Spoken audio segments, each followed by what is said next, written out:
नमस्कार साथियों, स्वागत आप सभी का आपके अपने YouTube चैनल पर। साथियों, आज हम चर्चा करने वाले हैं EMRS एग्ज़ाम के बारे में और उसमें हम चर्चा करेंगे कि EMRS का जो एग्ज़ाम हुआ था और उसके जो डॉक्यूमेंट्स वेरिफिकेशन के बाद में कितने जो पद हैं वो जिस पर बालक जो है उपस्थित नहीं हो पाए हैं। अर्थात सीधी सी बात यह है कि क्या वेटिंग लिस्ट निकलेगी या नहीं निकलेगी। वेटिंग लिस्ट निकलेगी तो कितने जो रिक्त हैं पद उन पर वेटिंग लिस्ट निकल सकती है, किन पोस्ट पर वेटिंग लिस्ट निकल सकती है और ऐसे कौन कौन से कारण हैं जिनके कारण वेटिंग लिस्ट निकल सकती है। जी हाँ दोस्तों, आप सभी EMRS की प्रत्येक अपडेट जानने के लिए इस चैनल से जरूर जुड़िएगा। मैं पंकज शर्मा आप सभी के सामने उपस्थित हूँ और लगातार EMRS की जो अपडेट हैं आपको लगातार देते रहे हैं। साथियों,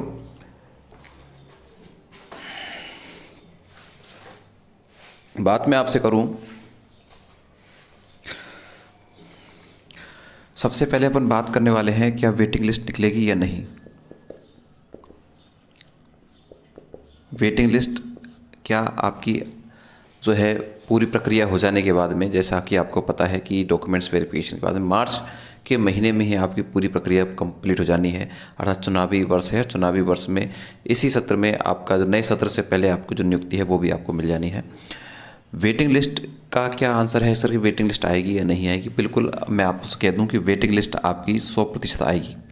कि सर आप कैसे इतने विश्वास से कह सकते हैं कि वेटिंग लिस्ट आएगी।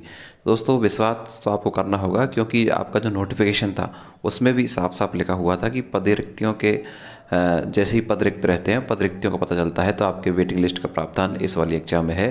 तो आपकी जो वेटिंग लिस्ट है वो आपके आनी है। तो ये जो विद्यार्थी वेटिंग लिस्ट का इंतजार कर रहे हैं उनके लिए तो ये बात बिल्कुल सही है।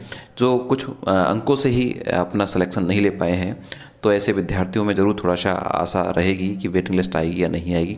इसके लिए नोटिफिकेशन में बाकायदा लिखा हुआ है कि पद रिक्त होने की स्थिति में वेटिंग लिस्ट आपकी निकाली जा सकती है। ये जो वेटिंग लिस्ट है सर क्यों निकाली जाएगी, इसके क्या कारण है कि वेटिंग लिस्ट निकाली जा सकती है। तो सबसे महत्वपूर्ण कारक है कि जब आपको पता है कि जब ज्वाइनिंग दे दी जाएगी, ज्वाइनिंग के समय जो आपके जो पद हैं वो अगर रिक्त रहते हैं, अगर आपके पद रिक्त रहते हैं अर्थात जो सीट है आपकी वैकेंट रहती है, तो ऐसी स्थिति में आपकी वेटिंग लिस्ट निकाली जाएगी। सीट वैकेंट की स्थिति में वेटिंग लिस्ट आपको निकाली जाएगी।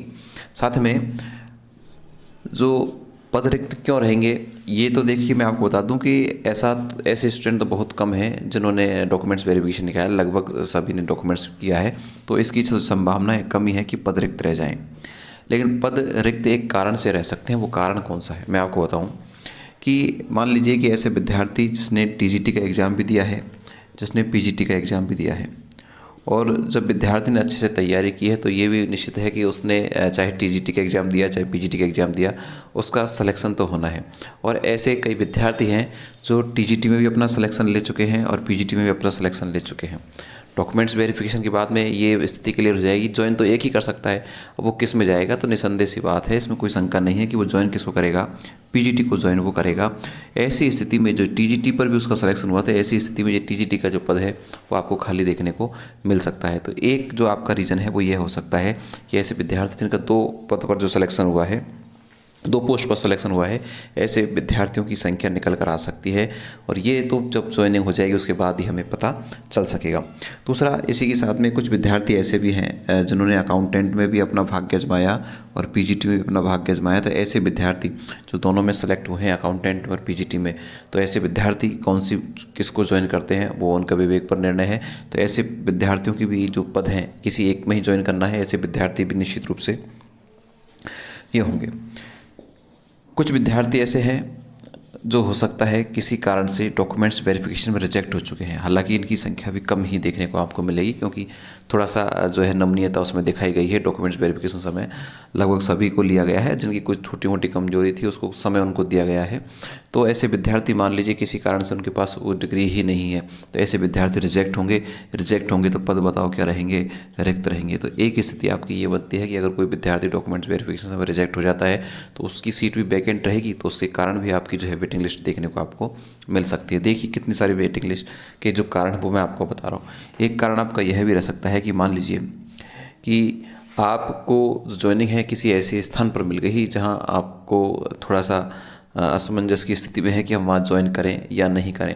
ऐसी स्थिति मतलब आपका जो स्थान है, आपको जो कैसा ऐसा कोई एरिया मिल गया जहाँ पर आप अपना जो है आवास या निवास किसी कारणवश से आप नहीं रह सकते, वहाँ पर कोई कंडीशन आपकी है, तो ऐसी स्थिति में भी आपका जो पद है वो आपका कैसा रहेगा, रिक्त रहेगा। तो एक कारण आपका यह भी हो सकता है कि कंडीशन क्या कंडीशन वहाँ की रहती है, उसके अनुसार पोस्टिंग आपको कहाँ मिलती है। ऐसी स्थिति में जैसे महिलाएं हैं, महिला वर्ग को किसी अन्य ऐसे स्थान पर मिल गया जहाँ वो नहीं रह सकते, तो ऐसी स्थिति में वो पद भी आपका क्या रहेगा, रिक्त रहेगा।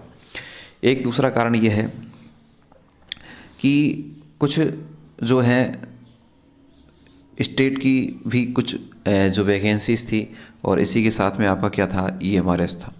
अगर विद्यार्थी या खास करके महिला वर्ग की बात करूँगा, महिला वर्ग अगर अपने स्टेट में अपने आसपास ही लग जाती है तो वो स्टेट की जो वैकेंसी है उसको ही ज़्यादा प्रेफर करेगी। तो ऐसी स्थिति में जिसको स्टेट में भी सिलेक्शन मिल चुका है और EMRS में वो सेलेक्ट हो चुका है, तो ऐसी स्थिति में वो EMRS को छोड़ भी सकता है और बाकी स्टेट को ज्वाइन कर सकता है। ऐसी स्थिति में EMRS के जो पद हैं वो भी आपके खाली रह सकते हैं। ये सभी कारणों से आपकी जो वेटिंग लिस्ट है उसकी संभावनाएं बनती हैं। संभावनाएं आपको क्यों लगती हैं, क्योंकि साफ साफ नोटिफिकेशन में भी कहा गया है कि वेटिंग लिस्ट तो आपकी आएगी ही आएगी। तो ये सब कारण है, पद रिक्त रह सकते हैं, इसकी संभावनाएं कम है। TGT और PGT दोनों में सिलेक्शन हो चुका है, उसके बाद हम कहाँ किसको ज्वाइन करें तो उसके आधार पर पद आपका रिक्त रह सकता है। अकाउंटेंट में सिलेक्शन हुआ है, PGT में सिलेक्शन हुआ है, इसके आधार पर भी आपका पद रिक्त रह सकता है। कोई विद्यार्थी डॉक्यूमेंट्स वेरिफिकेशन में रिजेक्ट हो चुका है तो उसके लिए भी स्थान किसी को अच्छा नहीं मिला तो वो वहाँ नहीं जाएगा, इसके कारण पद रिक्त रह सकते हैं। कोई स्टेट में सिलेक्शन ले चुका है तो मान लीजिए वो दूर नहीं जाना चाहता, स्टेट में उसका सिलेक्शन हो चुका है, ऐसी स्थिति में भी आपका जो ये पद है वो खाली रह सकता है। और इन सभी स्थितियों में जब पूरी प्रक्रिया पूर्ण हो जाएगी उसके बाद में गणना की जाएगी कि कितने पद रिक्त रहे हैं, उसके आधार पर आपका वेटिंग लिस्ट निकाली जाएगी। एक तो आपकी सबसे बड़ी शंका ये थी कौन कौन से कारण थे जिसके कारण मैंने आपको बताया। एक चीज़ मैं आपको बता दूं कि कई विद्यार्थी ये बात कर रहे हैं कि सर अभी तक हमें हमारी कट ऑफ का पता नहीं चला है कि कट ऑफ कितनी गई है, सिलेक्शन प्रोसेस चल रहा है, डॉक्यूमेंट्स वेरिफिकेशन चल रहे हैं, हो गए हैं। ऐसी स्थिति के बाद भी अभी तक हमें यह नहीं पता कि हमारे कितने अंक आए। हमने RTI का जो है वो भी अपना लिया, लेकिन हमें वास्तविक रूप से पता नहीं चला। तो जहाँ तक संभावनाएं हैं कट ऑफ का, मुझे नहीं लगता कि कोई बताएं, ऐसी संभावनाएं मुझे कम ही लगती है कि अब वो कट ऑफ को डिक्लेयर करें, क्योंकि ये सारी चीज़ें जो है EMRS के हैंडल पे वो चाहे वैसा कर सकता है। तो कट ऑफ की जो संभावना है मुझे कम ही लगती है कि कितनी कट ऑफ गई है कितनी नहीं गई है, तो इसकी संभावना थोड़ी सी कम है। कुछ विद्यार्थी तभी इसी आस में बैठे हैं कि कब कट ऑफ आएगी तो हम अपने बारे में जानेंगे। अरे भाई इसके इंतजार में मत बैठो, आपके पास में DSSB की वैकेंसी आ चुकी है, उसमें अपना जोर लगाएं। ये जो वैकेंसी जो आपने यहाँ तैयारी की वो तैयारी आपकी वहाँ पर काम आ सकती है। तो कट ऑफ की संभावना थोड़ी सी कम है। जो आपका जो प्रोसेस आपका चल रहा है ज्वाइनिंग का, वो ज्वाइनिंग का प्रोसेस लगभग आपका मार्च में ही समाप्त हो जाएगा, क्योंकि बहुत जल्दी, क्योंकि जो चुनाव हैं, चुनाव आपको पता है, चुनाव अप्रैल से पहले आपको जो मार्च तक है ये सारी प्रक्रिया पूर्ण करके देनी है। उसके बाद में आपको ज्वाइनिंग नहीं कराई जा सकती, तो हो सकता है आपको मार्च में निश्चित रूप से ज्वाइनिंग दे दी जाए। ये छोटी छोटी जो बातें हैं मैंने आपको बताने का प्रयास किया है। इसके अलावा मैं आपसे बात करूं कि कोई एक छोटा सा कोई ऑडियो भी वायरल हो रहा है, उस ऑडियो की क्या सच्चाई है उसके बारे में मैं आपको एक नेक्स्ट वीडियो बनाकर उसका विश्लेषण कर कहाँ तक वो सत्य है या वो सारी चीज़ें झूठे हैं, तो उस पर भी अपन एक चीज़ चर्चा कर लेंगे। ये सारी जानकारियाँ आपके लिए कि वेटिंग लिस्ट आएगी या नहीं आएगी, कट ऑफ का क्या रहेगा, ये भी मैं आपको बता चुका।